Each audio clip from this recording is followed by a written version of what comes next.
Ayan guys, so, yan talaga nagamit guys. Ayan o, ganyan siya. Hugasan, yan. Nagamit, bili ng bili guys. Hindi naman magamit.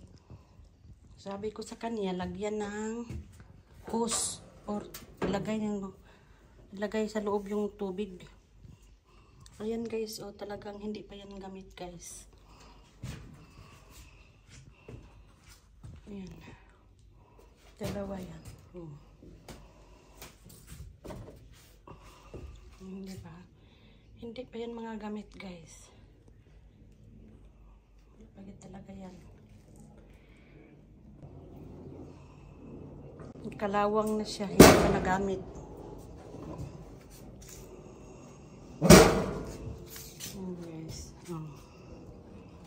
Iba yan dyan, iba din dito. Ayan.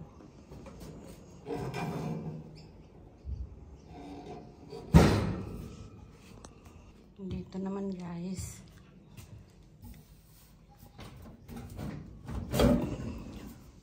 Ayan mga gamit. Nilagyan ko na dito. Pero wala din.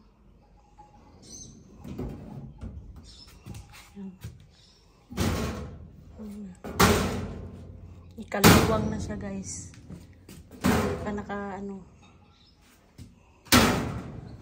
Ayan, kalawang na.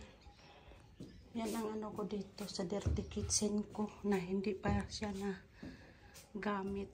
Ayan guys. Diba? Ayan siya guys. Pinagawaan talaga ako ng ano dirty kitchen. Charot. Hindi ko siya gamitin kasi wala mang tubig sa loob. Diba?